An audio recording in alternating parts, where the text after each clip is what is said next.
Welcome back dear student. स्वागत है आपका ई लेक्चर सीरीज। आज अकाउंटिंग के अंदर जो हमने टॉपिक लिया है वो है आपका मार्जिनल कॉस्टिंग। जैसा कि नेम से क्लियर हो रहा है कि जो मार्जिनल कॉस्टिंग है वो कॉस्टिंग का एक मेथड है।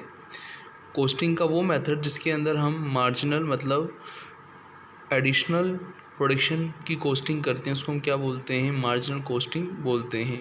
यहाँ पे कॉस्टिंग और मार्जिनल कॉस्टिंग में डिफरेंस करना ज़रूरी है। कॉस्टिंग तो क्या कहलाता है? कॉस्टिंग एक प्रोसेस होता है जो हमें हेल्प करता है डिटर्मिनेशन ऑफ कॉस्ट। तो costing is the process help in determination of cost, वो क्या कहलाता है? आपका कॉस्टिंग कहलाता है। मार्जिनल कॉस्टिंग मीन्स कि जब हम कॉस्टिंग कर रहे हैं, हम कॉस्ट डिटर्मिनेशन कर रहे हैं, लेकिन हम कॉस्ट के ऑल एलिमेंट को कंसिडर नहीं कर रहे, हम खाली किसको कंसिडर कर रहे हैं? मार्जिनल मतलब वेरिएबल एलिमेंट को ही हम क्या कर रहे हैं? कंसिडर कर रहे हैं। तो उसको हम क्या बोलते हैं? मार्जिनल कॉस्टिंग बोलते हैं। तो इस लेक्चर के अंदर हम यही पढ़ेंगे कि मार्जिनल कॉस्टिंग है क्या और उसका एप्लीकेशंस कैसे होता है।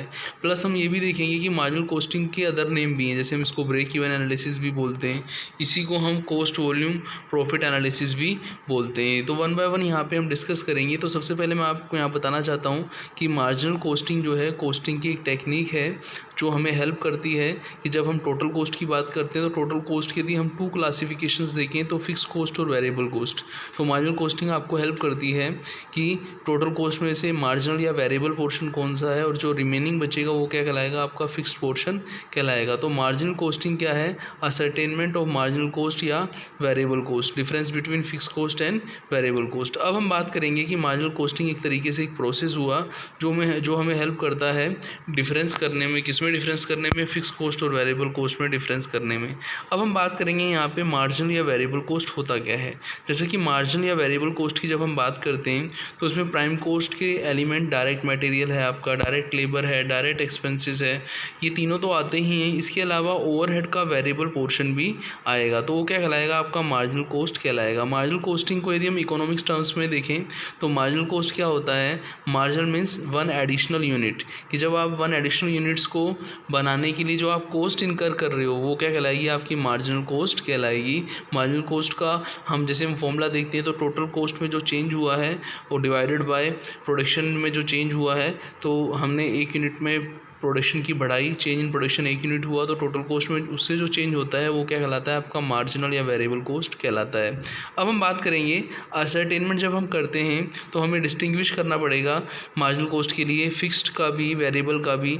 और यदि हम कॉस्ट के थ्री एलिमेंट की बात करें तो फिक्स्ड वेरिएबल के साथ साथ क्या आ जाएंगे? आपके सेमी वेरिएबल भी आ जाएंगे। तो मार्जिनल कॉस्ट का जब हम असर्टेनमेंट करते हैं तो हम एक्सपेंसेस को डिवाइड करते हैं, वेरिएबल एक्सपेंसेस, फिक्स्ड एक्सपेंसेस और सेमी वेरिएबल एक्सपेंसेस।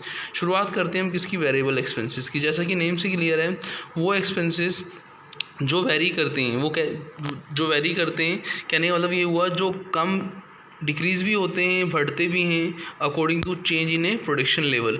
कि सपोज़ मान लीजिए आप प्रोडक्शन लेवल को 20% बढ़ा रहे हो तो आपके एक्सपेंसेस भी कितना 20% बढ़ रहे हैं, तो वो क्या है? आपका वेरिएबल ओवरहेड है, वेरिएबल एक्सपेंसेस है, वो आपका मार्जिनल कॉस्ट का पार्ट है। इसके अगेंस्ट यदि आप देखें, आप यदि एक्सपेंसेस को डिक्रीज़ कर रहे हो, आप आउटपुट को डिक्रीज़ कर रहे हो तो आपके एक्सपेंसेस भी क्या होंगे? डिक्रीज़ होंगे। तो वो क्या? आपका वेरिएबल कॉस्ट है। एक छोटा सा एग्जांपल हम देखते हैं। सपोज़ मान लीजिए हम कोई प्रोडक्शन कर रहे हैं तो उसके लिए मटेरियल जो रिक्वायर है एक यूनिट के लिए, तो 2 यूनिट के लिए डबल मटेरियल चाहिए होगा। ऐसे ही जो लेबर एक यूनिट में रिक्वायर है वही सेकंड यूनिट्स में भी चाहिए होगी डबल, ऐसे एक्सपेंसेस भी डबल करने होंगे। तो ये जो आपके direct material, direct labour, direct expenses हैं, ये due to change in production level क्या होते हैं? इंक्रीज डिक्रीज होते हैं। यदि प्रोडक्शन इंक्रीज हो रहा है तो ये भी इंक्रीज होते हैं, और यदि प्रोडक्शन डिक्रीज हो रहा है तो ये भी क्या होते हैं? डिक्रीज होते हैं। इसलिए हम इनको क्या बोलते हैं? वेरिएबल एक्सपेंसेस बोलते हैं। अब हम बात करेंगे किसकी? फिक्स्ड एक्सपेंसेस की। फिक्स्ड एक्सपेंसेस की यदि हम बात करें तो फिक्स्ड एक्सपेंसेस जिनकी नेचर क्या रहती है? कांस्टेंट रहती है। कांस्टेंट मतलब ये हुआ कि प्रोडक्शन के लेवल में चेंज होने के बावजूद इसमें कोई चेंज नहीं होगा। ऐसे एक्सपेंसेस में भी रिलेट हो सकते हैं आपका। सपोज मान लीजिए टाइम से रिलेटेड सैलरी है, इंश्योरेंस है, तो ऐसे एक्सपेंसेस क्या कहलाते हैं? आपके फिक्स्ड एक्सपेंसेस, जो किससे रिलेटेड होते हैं? टाइम से रिलेट होते हैं। मोस्टली आपने देखा होगा, जैसा कि हम घर पे देखें तो इलेक्ट्रिसिटी का बिल जो है, जो हम पीरियोडिकल हम पे करते हैं, यदि हम रेंट हाउस में रह रहे हैं तो उसका रेंट जो है वो भी अपना क्या है? टाइम के हिसाब से हम पे करते हैं। तो फिक्स्ड एक्सपेंसेस वो रहते हैं जो प्रोडक्शन में चेंज से इफेक्ट नहीं होते, वो टाइम पर डिपेंड होते हैं। वो किस पे डिपेंड होते हैं? टाइम। तो टाइम के बेस पर वो क्या होते हैं? आपके फिक्स्ड रहते हैं। फिर हम बात करेंगे सेमी वेरिएबल। सेमी वेरिएबल का मतलब ये हुआ कि यहाँ पे जैसे हम देखें तो यदि आपका बिजली का जो मीटर बंद है तो आपका एक फ़िक्स चार्ज जो आता है तो ये आपका कहलाएगा फिक्स्ड एक्सपेंसेस कहलाएगा। लेकिन कभी कभी क्या होता है, जब हम बिजली का मीटर बंद इन द सेंस कि घर पे कोई बिजली को यूज़ नहीं कर रहा, उस समय जो बिल आ रहा है वो फिक्स बिल आ रहा है, एक एवरेज बिल आ रहा है। फिर हम बात करेंगे कि उसी यदि हम बिल में हम देखें तो उसमें लिमिट्स का बाउंडेशन रहता है कि जैसे आपका डोमेस्टिक के अंदर आप 100 यूनिट से कम यूज़ करते हो तो आपका फिक्स चार्ज इतना रहेगा, और 100 से ऊपर यूज़ करते हो तो इतना रहेगा, 200 पर इतना रहेगा। तो वहाँ पे हम देखें कि एक लेवल तक 100 यूनिट तक या 200 यूनिट तक तो फिक्स रहता है, लेकिन उसके बाद भी वो क्या हो जाता है, चेंज हो जाता है। तो जब एक्सपेंसेस का कुछ पार्ट कुछ लिमिट तक तो क्या रहता है आपका फिक्स्ड रहता है, और कुछ लिमिट के बाद क्या हो जाता है, चेंज हो जाता है। तो कहने का मतलब ये हुआ कि इसमें दोनों ही चीज़ें होती हैं, कुछ पार्ट फिक्स होता है, कुछ पार्ट क्या होता है, वेरिएबल होता है। तो वो क्या कहलाता है, आपका सेमी वेरिएबल कहलाता है। ये आपका थर्ड टाइप था जो हम मार्जिनल कॉस्ट को जब हम असरटेन करते हैं तो हम कॉस्ट का डिस्टिंग्विश करते हैं वेरिएबल, फिक्स्ड और सेमी वेरिएबल। अब हम बात करेंगे कि मार्जिनल कॉस्टिंग को ही हम क्या बोलते हैं, कॉस्ट वॉल्यूम प्रॉफिट एनालिसिस बोलते हैं। जैसे कि CVP नेम से क्लियर होता है कि कॉस्ट वॉल्यूम। कॉस्ट का मतलब ये हुआ कि हम यहाँ पे कॉस्ट की भी बात करेंगे, हम सेलिंग प्राइस की भी बात करेंगे। वॉल्यूम का मतलब ये हुआ कि यहाँ पे हम प्रोडक्शन यूनिट्स की बात करेंगे, प्रोडक्शन लेवल की हम बात करेंगे, और P का मतलब क्या हुआ, यहाँ हम प्रॉफिट्स की भी बात करेंगे, जो कि सबसे इंपॉर्टेंट फैक्टर है। तो यहाँ पे जब हम बात करते हैं किसी प्रोडक्शन लेवल की या कॉस्ट की या फिर प्रॉफिट लेवल की, हम रेवेन्यू की बात करते हैं, हम डिफरेंट प्रोडक्शन लेवल की बात करते हैं, हम डिफरेंट प्रोडक्शन लेवल पर होने वाले प्रॉफिट लॉस की बात करते हैं। तो वो हमें जो CVP एनालिसिस है वो हमें हेल्प करता है किसको मेजर करने में, कि जो चेंजेस आ रहे हैं, जो वेरिएशन आ रहे हैं, किसमें वेरिएशन आ रहे हैं, वेरिएशन इन कॉस्ट आ रहे हैं, वेरिएशन इन वॉल्यूम आ रहे हैं, वेरिएशन इन प्रॉफिट्स आते हैं। तो उसमें जो वेरिएशन है उसको एनालिसिस में हमें हेल्प क्या करता है, cost volume profit analysis, CVP analysis क्या करता है, हेल्प करता है। इसी को हम अदर सेंस में प्रॉफिट प्लानिंग भी बोलते हैं।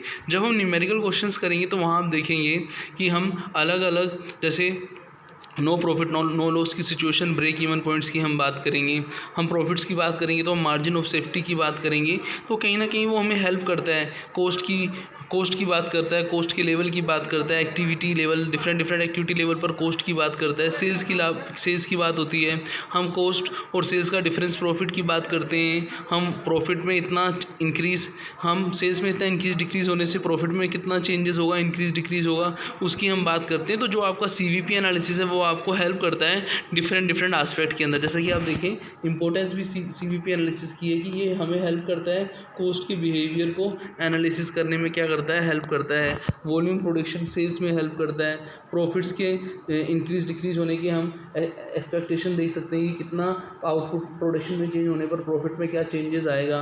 हम आने वाले टाइम के लिए सेल्स का कोई एस्टिमेट करना चाहें तो वहाँ पे हमारा जो सेल्स का क्या प्राइस रखना है, हमें क्या टेंडर प्राइस देना है, एक्सपेक्टेड सेलिंग प्राइस जिसको हम टेंडर प्राइस बोलते हैं वो क्या होगा। तो हमें डिफरेंट प्रोडक्शन लेवल पर या सेल्स लेवल पर हमें क्या प्रॉफिट्स, कितना प्रॉफिट हम अटेन कर सकते हैं। तो उन सब चीज़ों में CVP एनालिसिस क्या करता है, हमें हेल्प करता है। जैसा कि आप देखें तो an understanding of CVP analysis is extremely useful for management investing, कि CVP एनालिसिस हमें बजट लगाने में हेल्प करता है। बजट इन द सेंस ये हुआ कि आने वाले टाइम में हमारी इनकम क्या होगी, हमारा एक्सपेंडिचर क्या होगा, उस इनकम और एक्सपेंडिचर का कंपैरिजन करेंगे तो इनकम ज़्यादा हुई तो सरप्लस होगा, आपका एक्सपेंडिचर ज़्यादा हुए तो डेफिशिएट होगा। तो उन सब चीज़ों की हम देखते हैं कि आने वाले टाइम के अंदर हमें चेंज इन प्राइस करना है, कि प्राइस किसी प्रोडक्ट का बढ़ाना है, किसी का कम करना है, या फिर हमें प्रोडक्शन लेवल के अंदर यूनिट्स को बढ़ाना है या फिर कम करना है, या फिर कॉस्ट की कोई एलिमेंट जो है, जब हम मैन्युफैक्चरिंग कर रहे हैं तो मटेरियल लेबर एक्सपेंसेस में कोई प्राइसेस में चेंज आ रहा है, या फिर फिक्स फैक्टर जो था उसका एक लेवल के बाद कोई चेंजेस आ रहा है। तो उन सब में हमें क्या करता है, CVP एनालिसिस क्या करता है, हेल्प करता है। तो इसी मार्जिनल कॉस्टिंग को हम क्या बोलते हैं, CVP एनालिसिस बोलते हैं। अब बात करते हैं हम ब्रेक इवन एनालिसिस की, जो कि सबसे इम्पोर्टेंट मेथड्स हैं। जब हम CVP एनालिसिस करना चाहते हैं तो उसमें सबसे इंपॉर्टेंट इंस्ट्रूमेंट क्या माना जाता है, आपका ब्रेक इवन माना जाता है। ब्रेक इवन हमें CVP cost volume profit analysis को हेल्प करने में कैसे हेल्प करता है, उसको हम नीचे दिए हुए एग्जांपल की हेल्प से समझेंगे। जैसे कि हमें पता है कि ब्रेक इवन क्या होता है। ब्रेक इवन वो पॉइंट होता है जहाँ पे हमारी सेलिंग प्राइस और जो हमारी कॉस्ट होती है वो क्या होती है, बराबर होती है। तो ब्रेक इवन हर ऑर्गेनाइजेशन ही चाहता है कि उसको पता चले कि उसके कॉस्ट प्रॉफिट कहाँ पे हैं और उसके कहाँ से उसके कॉस्ट और प्रॉफिट दोनों बराबर हैं, और उसके आगे का जो उसका मार्जिन मार्जिन ऑफ सेफ्टी है वो कहाँ से शुरू होने वाला है। तो ब्रेक इवन एनालिसिस को हम एक इंपॉर्टेंट टूल्स मानते हैं सीवीपी एनालिसिस को समझने में। जैसा कि आप देखें तो यहाँ पे हमने मार्जिनल इक्वेशन का एक स्टेटमेंट लिया है कि जो अपनी सबसे पहले जो सेल्स होती है, सेल्स में से हम लेस क्या करते हैं, वेरिएबल कॉस्ट को लेस करते हैं। तो क्या आता है अपने पास, कंट्रीब्यूशन आता है। फिर कंट्रीब्यूशन में से हम क्या लेस करते हैं, फिक्स कॉस्ट को लेस करते हैं। तो क्या आता है, प्रॉफिट्स आता है। अब हमने देखा कि जो हमारी सेल्स है, वेरिएबल कॉस्ट है, कंट्रीब्यूशन है और फिक्स कॉस्ट है, उसके बाद जो प्रॉफिट्स आ रहा है, तो हम ये बोल सकते हैं कि सेल्स इज इक्वल टू क्या रहता है, टोटल कॉस्ट प्लस प्रॉफिट। और टोटल कॉस्ट किसके बराबर रहता है, हाँ, यदि हम टू बेसिस पर बात करें तो variable cost plus fix cost. हमें इसी टोटल कॉस्ट के प्लेस पे क्या लिखना है, sales is equal to total cost plus profit, sales is equal to variable cost plus fix cost हमने टोटल कॉस्ट के प्लेस पर रख दिया, प्लस प्रॉफिट कर दिया। तो हमारी इक्वेशन क्या होगी, sales is equal to variable cost plus fix cost plus profit हो गई। यहाँ पे यदि हम LHS इक्वल टू RHS करना चाहते हैं तो हम वेरिएबल कॉस्ट को लेफ्ट साइड में लाते हैं, सेल्स माइनस वेरिएबल कॉस्ट करते हैं तो ये क्या आ जाता है, अपना फिक्स कॉस्ट प्लस प्रॉफिट आ जाता है। तो ये जो अपनी मेन इक्वेशन है, ये मार्जिनल कॉस्ट इक्वेशन इंपॉर्टेंट है, ये यही सब जगह काम आएगी। आगे आप देखेंगे तो हम देखेंगे कि प्रॉफिट वॉल्यूम रेशो, जिसको हम कंट्रीब्यूशन रेशो निकालते हैं, उसके दो बेसिस रहते हैं। जब आपको सिंगल पीरियड की इन्फॉर्मेशन देता है, जब आपको 2 पीरियड का कंपैरिजन करने के लिए बोलता है, 2 ईयर्स या एक ही ईयर्स के 2 हाफ करके बताता है आपको, तो 2 पीरियड के अंदर आप कैसे प्रॉफिट वॉल्यूम एनालिसिस निकालते हो, जिसको हम PV रेशो या कंट्रीब्यूशन रेशो भी बोलते हैं। कुछ हम नोट्स भी पढ़ेंगे, फिर हम ब्रेक इवन पॉइंट्स पढ़ेंगे। ब्रेक इवन पॉइंट्स को भी हम देखेंगे कि ब्रेक इवन पॉइंट्स कभी हमें यूनिट्स में पूछता है, जिसको हम वॉल्यूम बोलते हैं, और कभी हमसे रुपीज़ में पूछता है, जिसको हम वैल्यू या रुपीज़ बोलते हैं। और कभी कभी हमें क्या होता है कि ब्रेक इवन परसेंटेज में देता है, तो उस परसेंटेज की हेल्प से हम अदर कैलकुलेशन भी कर सकते हैं। तो ये हम आगे जब हम न्यूमेरिकल क्वेश्चंस करेंगे वहाँ पे हम देखेंगे कि PV रेशो डिफरेंट सिचुएशन में हम कैसे निकालते हैं, और जो अपने BEP रेशो, जो BEP है, वो कैसे हमें हेल्प करता है डिटर्मिनेशन में। फिर आएगा अपना मार्जिन ऑफ सेफ्टी।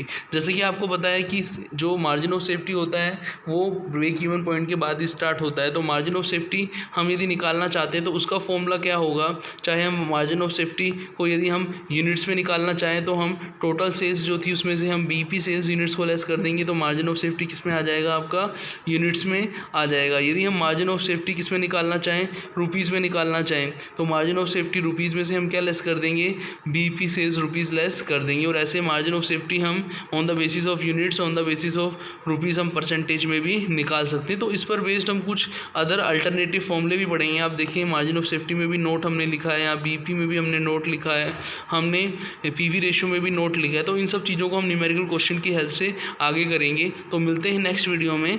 थैंक्स।